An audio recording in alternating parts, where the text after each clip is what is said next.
Pada video sebelumnya telah disampaikan bagaimana kita menyelesaikan suatu persamaan nilai mutlak linier satu variabel dengan menggunakan definisi.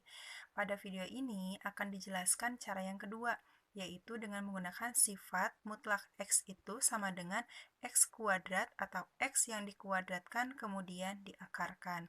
Untuk pembuktiannya, disediakan beberapa kolom seperti ini, ada X, kemudian X yang dikuadratkan, X kuadrat kemudian diakarkan, dan mutlak X. Misalnya kita mengambil X-nya itu dari negatif 2. Berarti negatif 2 ke kanan negatif 1, kemudian 0, 1, 2, 3, 4. Misalnya dari negatif 2. Nah, kemudian di sini diminta X kuadrat, berarti negatif 2 dikuadratkan, hasilnya adalah 4.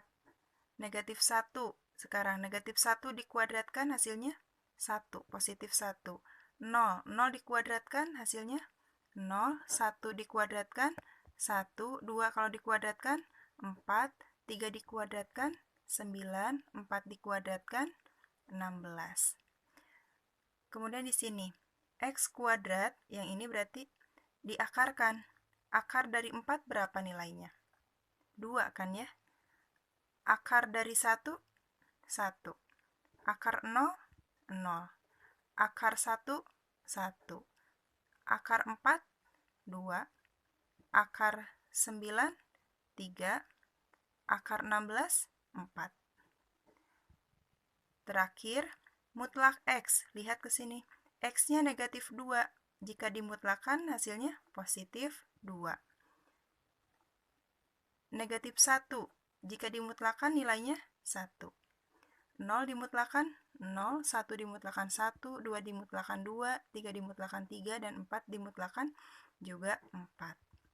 Sekarang coba perhatikan, di sini pada kolomnya itu ada nilai-nilai yang sama, yakni nilai X yang dikuadratkan diakarkan itu sama nilainya dengan X yang dimutlakan. Sama-sama 2, 1, 0, 1, 2, 3, 4. Sama kan ya? Nah, dalam hal ini berarti terbukti bahwa mutlak X itu akan sama nilainya dengan X yang dikuadratkan kemudian diakarkan. Selanjutnya, kita akan mencoba untuk menyelesaikan dua contoh soal ini. Tentunya kita akan menggunakan sifat yang tadi. Mutlak X sama dengan X yang dikuadratkan kemudian diakarkan. Nah, kenapa ini X saja? Karena yang ada di dalam kurung mutlak pun hanya X saja. Jadi, tergantung apa yang ada di dalam kurung mutlak. Kita selesaikan dari nomor 1 terlebih dahulu. Mutlak X ditambah 4 sama dengan 3. Yang ada di dalam kurung mutlaknya itu X ditambah 4. Berarti jika kita gunakan sifat, ini tinggal diganti. X ditambah 4, kurungnya kurung biasa. Kemudian dikuadratkan, dan jangan lupa diakarkan. Sama dengan 3, masih sama dengan 3. Karena target kita mencari himpunan penyelesaian, berarti kita mencari nilai X dari sini. Sedangkan terhambat oleh adanya akar. Nah, kita hilangkan akarnya. Caranya, kedua ruas, ini kan ruas kiri, ini ruas kanan. Kedua ruas kita kuadratkan.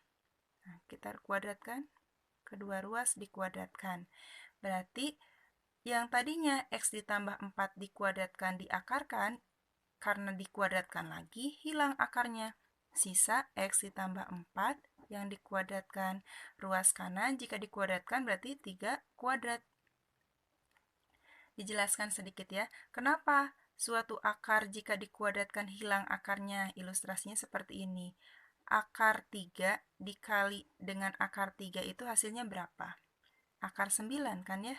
Akar 9 nilainya 3. Nah, jadi seperti ini. Akar 3 atau akar jika dikalikan dengan akar dan di dalam akarnya itu nilainya sama, sama-sama 3, maka hilang akarnya. Tuh, kita lanjutkan. Nah, 3 kuadrat itu kita pindah ruaskan ke kiri. Jadi, X ditambah 4 dikuadratkan, dikurangi 3 kuadrat sama dengan 0. Oke. Nah, dari sini kita ingat nih, cara memfaktorkan A kuadrat dikurangi B kuadrat, kalau difaktorkan itu menjadi A ditambah B, A dikurangi B. Ini pun sama. Misalkan A-nya itu X ditambah 4, B-nya itu 3. Berarti dalam bentuk seperti ini, X tambah 4 tambah 3, X tambah 4 dikurangi 3. Kita tulis X ditambah 4 itu sebagai A tadi. Kemudian ditambah 3, yang satunya lagi X ditambah 4 dikurangi 3, sama dengan 0. Tuh, yang satunya positif 3, yang satunya negatif 3. Jumlahkan X ditambah 4 tambah 3 berarti kan X ditambah 7. Yang ini X-nya karena sendiri berarti X 4 dikurangi 3 hasilnya 1. Sama dengan 0. Kita cari nilai X-nya. Dari X tambah 7 berarti kayak gini. X ditambah 7 sama dengan 0. Maka X sama dengan pindah ruas 7-nya. Jadi negatif 7. Atau yang satunya lagi, X ditambah 1 sama dengan 0, maka X sama dengan negatif 1. Jadi telah kita peroleh himpunan penyelesaian dari persamaan tersebut adalah negatif 7, negatif 1. Ini hasilnya sama dengan apa yang telah kita kerjakan menggunakan definisi. Selanjutnya kita selesaikan nomor 2. Mutlak 3X ditambah 4 sama dengan mutlak X dikurangi 2. Nah, ini kedua ruasnya ada mutlaknya. Kita ubah menggunakan sifat, berarti 3X ditambah 4 dikuadratkan, kemudian diakarkan. Ruas kanan pun sama, X dikurangi 2 dikuadratkan, kemudian diakarkan. Nah, agar hilang akarnya kan berarti kita kuadratkan. Nah, dikuadratkan misalnya, langsung saja. Akar 3X ditambah 4 dikuadratkan, kalau dikuadratkan lagi kan hilang akarnya. Jadi sisa 3X ditambah 4 dikuadratkan. Ruas kanan pun menjadi X dikurangi 2 dikuadratkan. Setelah itu pindahkan X dikurangi 2 dikuadratkan ke ruas kiri. 3X tambah 4 dikuadratkan dikurangi X dikurangi 2 dikuadratkan sama dengan 0. Nah, menggunakan cara memfaktorkan seperti tadi, berarti A tambah B, A kurangi B. Ini menjadi 3X ditambah 4. Kita kasih kurung dulu. Ditambah X dikurangi 2. Nah, dikurangi, kurungnya satunya lagi. 3X ditambah 4 dikurangi X dikurangi 2. Sama dengan 0. Nah, kenapa ini harus pakai kurung? Karena untuk positif, jika buka kurung kan memang tidak berpengaruh. Tapi untuk yang negatif, untuk pengurangan ini berpengaruh. Nanti negatifnya harus dikalikan. Coba kita buka kurung.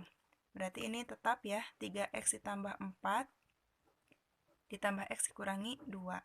Karena positif dikali X, positif X. Positif kali negatif 2, negatif 2. Sekarang yang satunya lagi, 3X ditambah 4. Nah, ini kita kalikan, negatif dikali X hasilnya negatif X. Negatif dikali negatif 2, jadi positif 2, sama dengan 0. Kita jumlahkan yang satu variabel, 3X ditambah X. Jadi 4X. 4 dikurangi 2 hasilnya 2. Yang satunya lagi, 3X dikurangi X, hasilnya 2X. 4 ditambah 2, hasilnya 6. Sama dengan 0. Kita mencari X dari kedua kurung ini. Pertama 4X dulu, 4X tambah 2 dulu. Sama dengan 0, maka 4X, 2-nya pindah ruas ke kiri, menjadi negatif 2. Maka X sama dengan negatif 2 per 4. Kita perkecil, atas bawah dibagi 2, maka X sama dengan negatif 1 per 2. Atau yang satunya lagi, 2X ditambah 6 sama dengan 0, 2X sama dengan negatif 6, maka X sama dengan negatif 6 per 2. Sehingga X-nya itu negatif 6 dibagi 2, hasilnya negatif 3. Sehingga himpunan penyelesaiannya itu kita urutkan dari yang terkecil, negatif 3, negatif 1 per 2. Nah, ini dibuka lagi catatannya ya. Karena hasil yang kita peroleh dengan menggunakan sifat sama dengan apa yang kita peroleh menggunakan definisi pada video sebelumnya.